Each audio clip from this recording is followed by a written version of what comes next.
because I've seen that side. And I love people when I say the soft and the personal side. That's something that I wanted to come through over these 2 days. And so for Kim to share and be so vulnerable, Ken is so awesome, and Gary is so awesome. And to see the friendship they've had. Gary only a few years, but Ken for 3 decades. I love the story, by the way, Kim told of they were driving an old beat-up Honda, and Ken would let her use his car when she first got in the industry.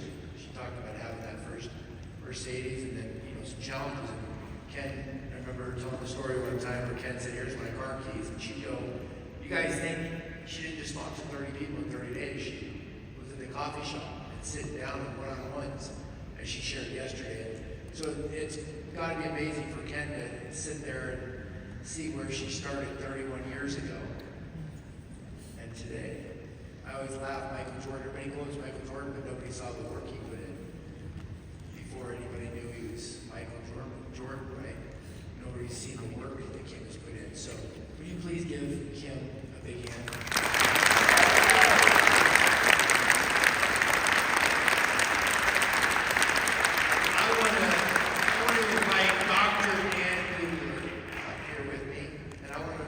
Tyson and Metis up here, and we're going to switch gears for a few, get personal as well. I'm gonna dig in and ask these guys some questions. It's so critical. Kim has her board of directors: Samson, Harris, Chloe, and Epping. We've got so many amazing leaders here in the United States. Kim's got her board of directors, and when she's building this massive organization, what does that look like? And I've got I talked yesterday about creating a distributor advisory board. I'm very passionate about that. People that are out working and building and doing amazing things. And then we've got the scientific advisory board with, the doctors we have are so talented, do such an amazing job. And that's led by, Dr. Tim Schneider, chairman of the board. And he works in collaboration with Dr. Googler. Googler does an amazing job with our SAB. They're world class. But part of building an amazing corporate team is having the right people. We've got Dr. Dan, we've got Tyson the last couple of months. I almost said Dr. Tyson, by the way. We've got Dr. Dan, Dr. Markle, Dr. Tyson. By the way, if anybody else comes up and asks me if Dr. Markle's a doctor, he's not a doctor. We gave him that nickname. Or what kind of doctor are you? He's a proctologist. He's our resident proctologist, ladies and gentlemen. So, with that said, as our creative director does an amazing job. But what I want to do is just switch gears for a minute. And I'm going to ask Tyson and Dr. Dan a couple personal questions. I want you to see the other side of it. Who are they? And I want you guys to ask a few questions. Keep it appropriate. Keep it appropriate. Don't ask Dr. Dan some crazy nutty thing that's going to embarrass him on video. With that said, I'm going to go around. I'm going to ask one question each, and then I'm going to turn it over to you guys so you can ask some personal stuff about who they are. None of this is prepared. I'm just going to come up with something that comes from my heart. I'm going to start with Dr. Dan. I have a tremendous amount of respect for him. He's an amazing husband, an amazing father, and he, as I've said so many times, lives, eats, and breathes science. And you heard me share yesterday, his goal is to put these products in millions of hands. But I'm going to actually switch gears. And I want Dr. Dan to expand his thinking for just a minute. And I'm going to ask him this one question. That is, Dr. Dan, for you, what is your overall driver? You're passionate about science. You obviously love your family. That's the obvious stuff. But what causes you day in and day out? There's got to be something out there, because I've watched you. I come in the office early in the morning, and you've got the nerdiest books out that you're reading. And you've got seriously, and he's reading about this molecule, this science, stuff that if most people in here read, after about 30 seconds, you'd be on your desk going, and he loves it. So my question to you is not just why do you love science, we know that. My question is more, what drives you? Every day, why jump out of bed? Why get so excited? Why have such a positive attitude? What's behind that is driven? What drives you daily? We all like reading about beautiful molecules, right? I was reading about this plant the other day, talk about that in the future. I've talked about my grandfather before, and every morning I wake up, I spend about an hour doing meditation and preparing for the day, and I have a picture of my grandfather on my desk. And he's one of my drivers. He's my hero, scientific legacy. And I feel, when I say that science is in my DNA, I really feel that. I really feel it coursing through my body. And I really feel, and it's not a prideful thing or whatever, I just really feel like I have something to offer the world. For whatever reason, I have this weird, crazy brain that likes molecules and thinks about things. And I just feel like I have a responsibility to give it as much as I can to the world. Lay it all out on the floor. To hopefully, and my hope is that I find something in my career, several somethings. I think we've done that already, but I hope that I can continue to find things that just help people to be healthy and happy. That's the bottom line for me. That's why I do what I do. And I wake up every morning and I have that mantra, that goal in my mind every single day. Love that. Love that. Thank you, Dr. Dan. And my question for Tyson, totally off the cuff here, is everyone talks about how great he is with numbers. We've heard Samson mention it, Kim's mentioned it, Ollie Corbin mentioned it. We've heard a number of people that know him say Tyson's fantastic with numbers. I think we have a tendency to pigeonhole people and say they're fantastic with one thing, so they might not be great at another. Let me tell you, Gary Wharton is a French-trained, classically trained chef from Cordon-Bleu who doesn't make a living as a chef. He made a small fortune in real estate, and now he's on a different career path. You can learn new things, you can get passionate about new things, you can grow in different areas. I say that because Tyson's not just a numbers person. He's great at listening. He's great at empathizing with a distributor, whether it's a brand new brand ambassador or a leader. He's great at putting himself in their shoes. He's good as what I think about him is he's really good on the back end. The back end is the finance, the back end is the operational, the back end is all this stuff, so you guys get your products. But he's also awesome on the front end. And the front end is being in front of the room. The front end is meeting with people at a coffee shop with 3 or 4 of our leaders if he goes to a city in the near future. He's great at both sides. I say that because I want to ask him a question. I don't look at you as just a numbers guy. I don't look at you as you've got a lot of capacity. My number one word of business, you want to get super, super successful in the next few years, figure out how to improve your capacity. It's not just multitasking, it's capacity. How do you get good in multiple areas and take the areas you're good at already and make yourself excellent and great, and the areas you suck at, will get good at. I want to ask Tyson, why this industry? You're a smart guy, you've got a great education, 18 years of doing this, the good, the bad, the ugly. You've had to go through a lot, learn a lot. What drives you and why you have a sincere passion for direct selling. Of all the industries you could do and be in, why direct selling? Great question. As you were sitting there talking about it, I had some thoughts. I knew that was the question that was going to come for some reasons. I had some thoughts. I've been in this industry my whole professional career. Just like many of you have talked about, sometimes people say, "Oh, that's what you do?" Oh, right? That happens on the corporate side too a little bit. Oh, you work for one of those companies. And it absolutely drives me crazy. When I was growing up, I have absolutely incredible parents who worked tirelessly to give me and my brother and sister everything that we needed. We didn't have a lot.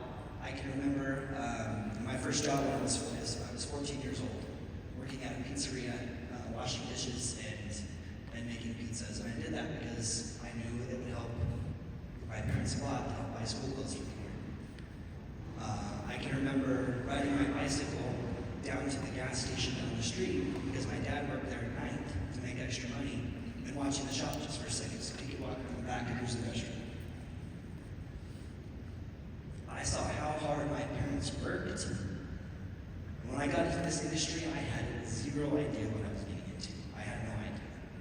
And I quickly learned that this is the best way for average people to make better than average income in the world. And I look at this room, I don't see any average people. I see exceptional people, and And that's what drives me so much, is that this is an amazing opportunity. And even if it's just a little bit, how much it can help families, how much it can make a difference.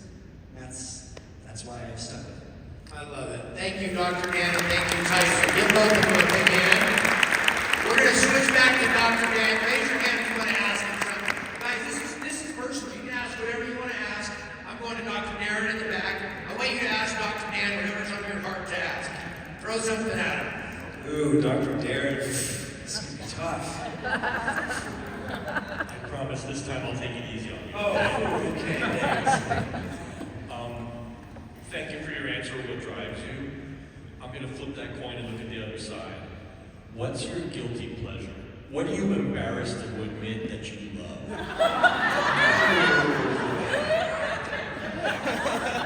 That's a great question.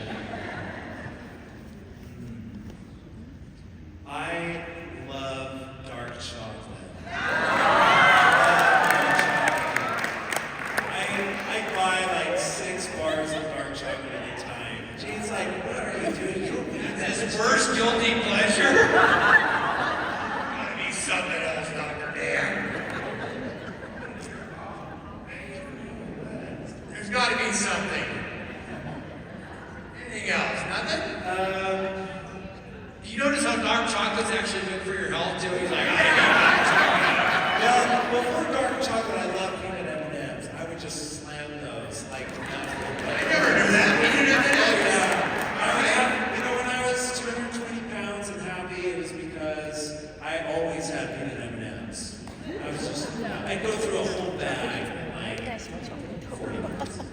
By the way, most people don't know this. Dr. Dan, how many pounds did you lose when you were on your journey? Lost 65. 65 pounds.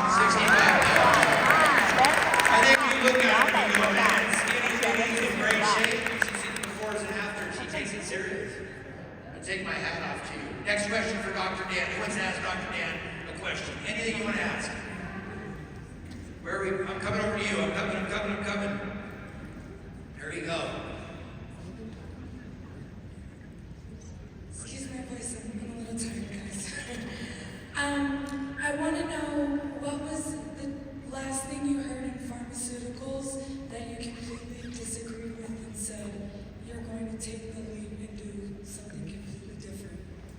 Yeah, that's a great question. So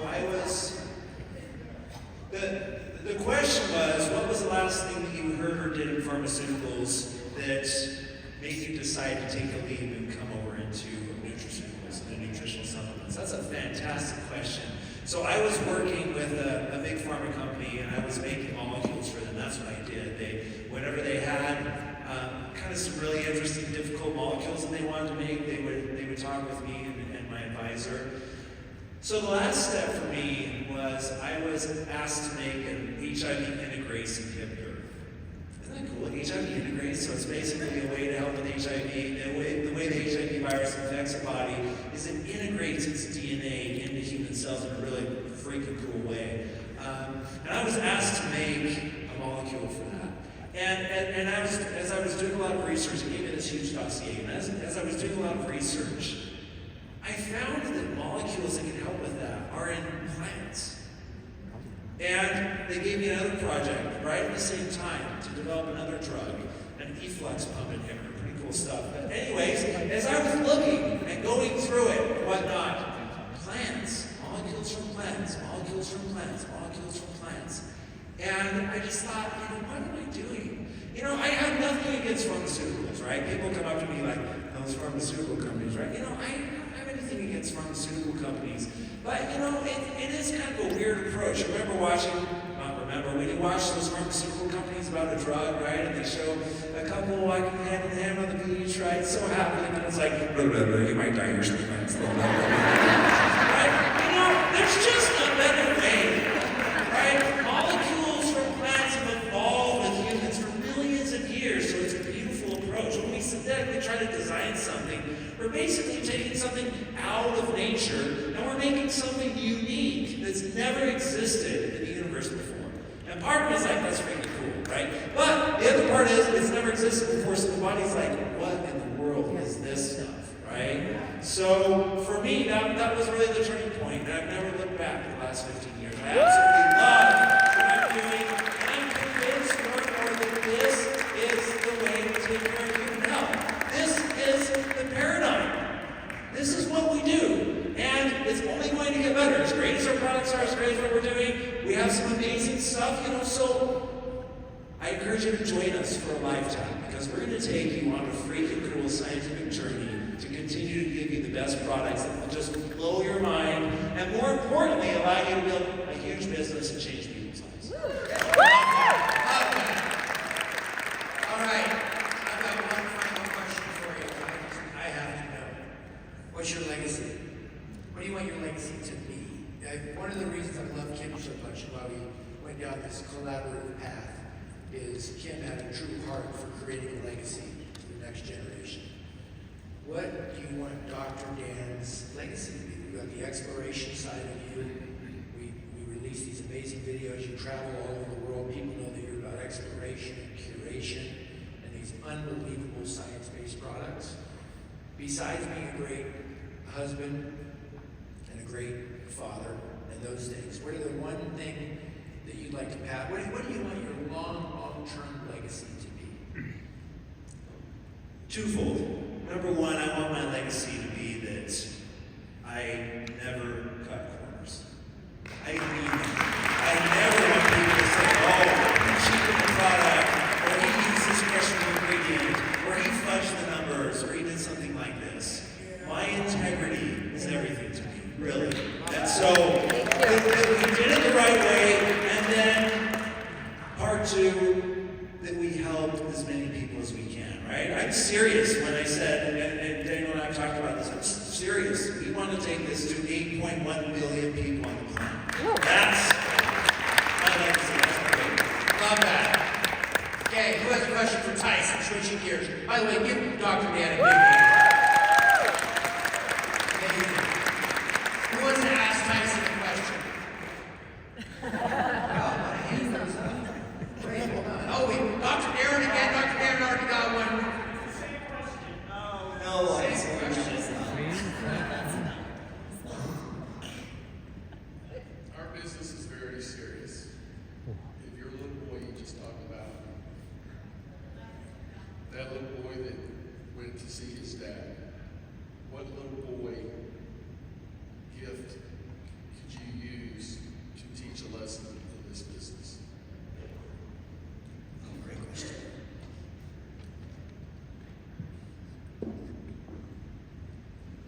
The thought that comes to my mind is 100% just be yourself. And be okay to have fun, to be like the little child that all of us are inside, right? We've seen that over this last weekend of just people being themselves. That's what I believe builds this business and makes those connections. Not being phony, not being fake, not trying to be something that you're not. You don't have to be the most well-spoken, articulate, powerful speaker on stage to do this business. You do not. You just need to be yourself, have fun, and I believe that's how you'll connect with people. Who else? Who else has a question for Tyson? Any other hands? No one? Oh, here we go. This is a simple question to you, Tyson. Why green? Great question. Why 3?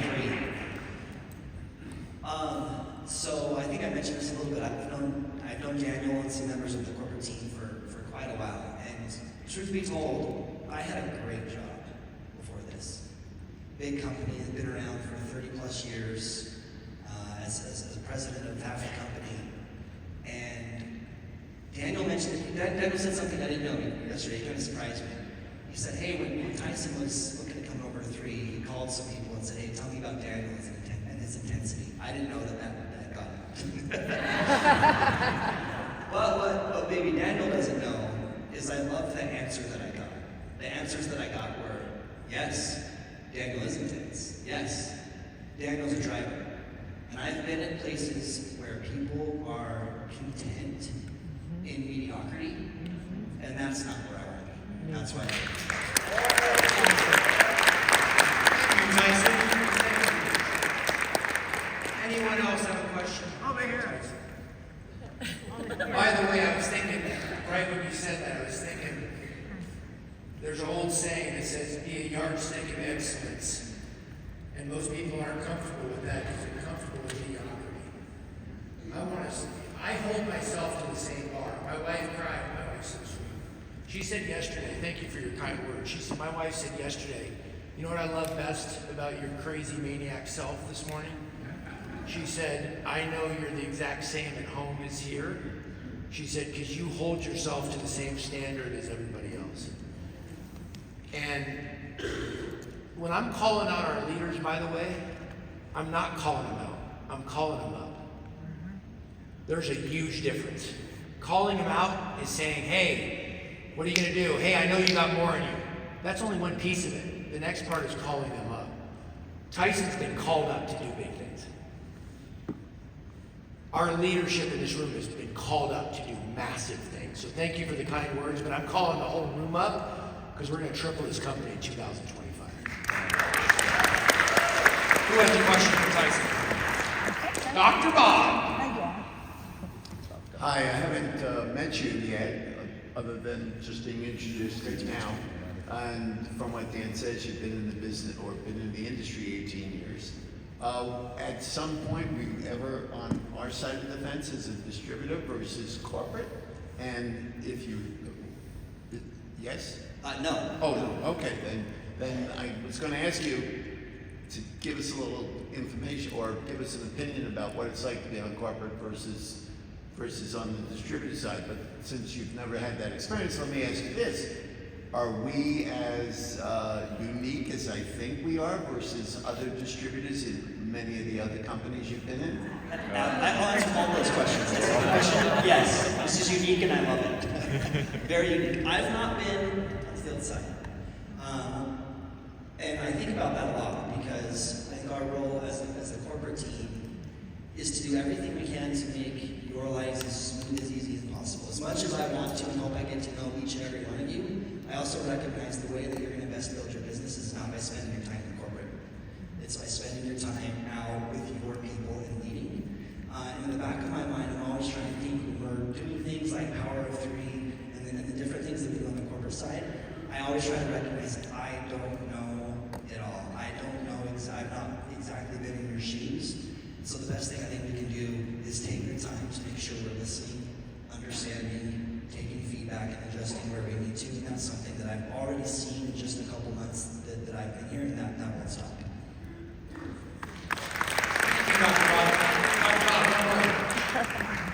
Along those lines, let me ask Christine Peterson, who's number one in the world with Mary Kay, give us some feedback about us versus Mary Kay distributors.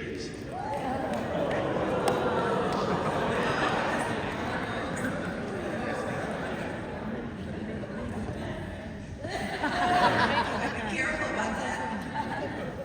Well, I love our industry. It is a $200 billion industry. And what's exciting to me, it will be over $400 billion by 2023. But there are, under this umbrella, we have many different companies and different leaders. And I really chose this company because it was new, the great leadership. Is Kim the most amazing, iconic leader in the world? I am so honored to be working with her. And there's something unique and different. When I joined Mary Kay, it was already 19 years old. And it was a great company. But companies change and evolve. But, and you have to be with the new trends. And I think science and wellness is the future. And I see and I love that men can be in here too. This is it, and we're all, and everybody's a different walk of life here, where my other company was just women. They were great. It was a great company. I would never disparage it. But this is different. This is helping every single person in the world, in every country. From that little housewife that has no money that just wants to make $200, for the one that has big dreams. Where else can you do this on this platform? isn't. Talk about compensation. On my other company, I had to build, 27 level ones. And I got 9% on each one of those monthly. But then when they build people out of their units to become another leader, because you see the greatest leader of all is the one that builds the most leaders. You must remember, this is what we're doing, building leaders for a foundation to build a $10 billion company. This is not about you, it's about building your people. But when I build people, I dropped from 9 to 4%. And then I had to get the level ones up because those people were pulled out of their units, them leaders. They broke away. And then when I built directors underneath that level, I dropped to 2%. And then I didn't get paid on anyone below, which I had thousands. Here, wow, there's no breakaways. No breakaways. You know, I mean, you're building to infinity. A tree of customers and business builders to infinity. And all the leaders stay in the tree, there's no breakaways. And then you help them become so successful, you get matching checks on top of that. Hallelujah! I'm thinking, I should have been making $10 million a year if I'd had this comp plan of my last company.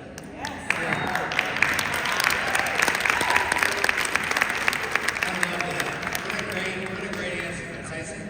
Wonderful. Thank you, Christine. The breakaway. The harder you work, the more your people break away from you. That's not good.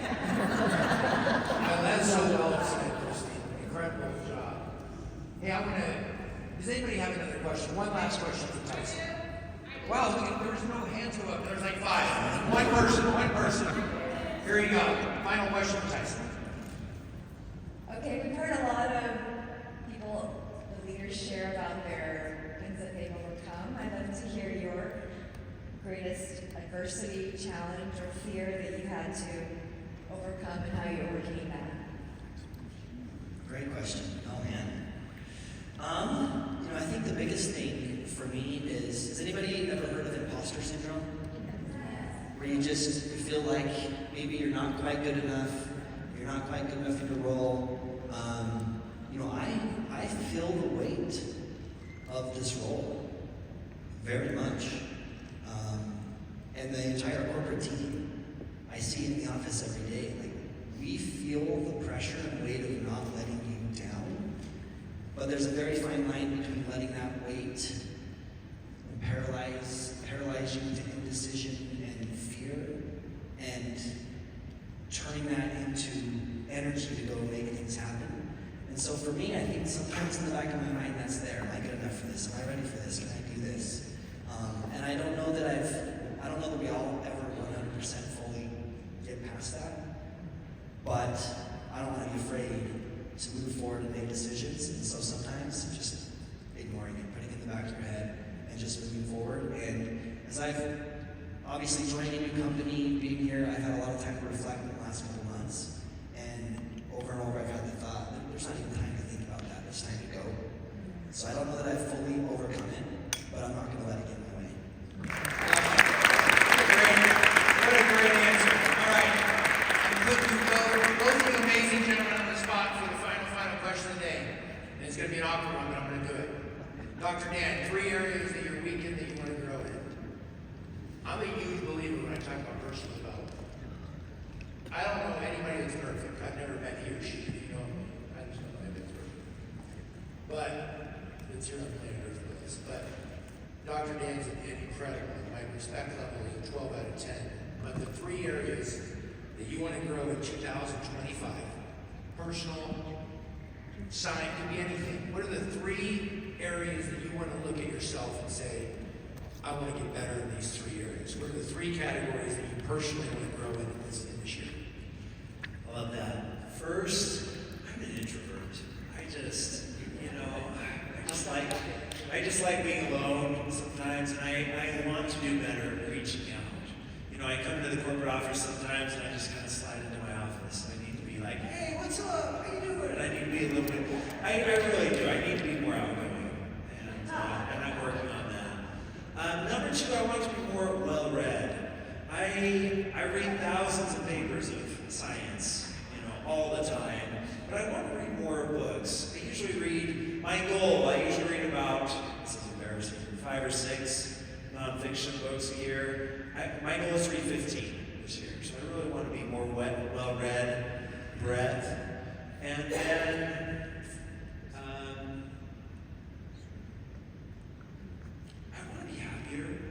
I think I'm too hard on myself, and I'm a driven person, but sometimes I beat up on myself needlessly. Do you guys relate? I think the hardest person, right, we give other people grace, but then to ourselves we're like, right, so I want to give myself grace. I don't want to lose that drive and that edge that I think I have, but at the same time I want to be able to just, it's okay once in a while. Take a step.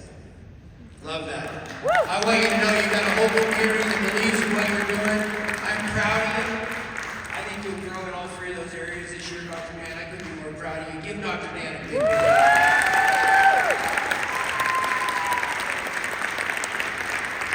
I'm going to ask Tyson the same question. 3 areas. It could be something that you are completely weak in, or it could be something you're pretty good in, but you want to get great at. 3 areas you want to grow in 2025. Yeah, the first one that comes to my mind is I want to be a better husband and father. Sometimes, and you all experience the same thing, this can be demanding sometimes. Right? To get the benefit, we have to put in the work, and I want to make sure I'm getting home at night, I'm turning my phone to airplane mode, and I'm sticking in the cabin for an hour. So I can just ask my kids, how was your day at school? I can connect with my wife. I'm sometimes afraid to do that because, well, if I get a text from Daniel, or what if something, I miss something, and I want to be better about making that as a priority. That'd be number 1. Number 2, taking care of myself. I think sometimes we push ourselves to where we are not taking care of ourselves, our bodies, our nutrition, our sleep. I'm not in the best shape of my life at all. And I want to make sure I'm carving out the time to take care of myself, and I would encourage all of you to do the same. Don't let this grind you to where physically, mentally, emotionally you take the time for yourself. I say that, but then I don't do it. And that's number 2. And then number 3, I'm kind of a people pleaser. I don't always love that. I want to make people happy. I want to say yes. And sometimes the answer should be, hey, I love that idea, but here's why we're not going to do that. And I want to make sure I'm not wasting time by doing that instead, being decisive. Those are all fantastic. I want you to have amazing marriage. Tyson's always accessible and always available, but it's important that he has an amazing marriage and is an amazing father to his kids. I know his dedication to you guys, because in just a couple short months, he treats us like a giant family. But I want you to take care of yourself, get in tip-top shape. I want the entire corporate team to take care of themselves. And I want you guys to give Tyson a big hand for being so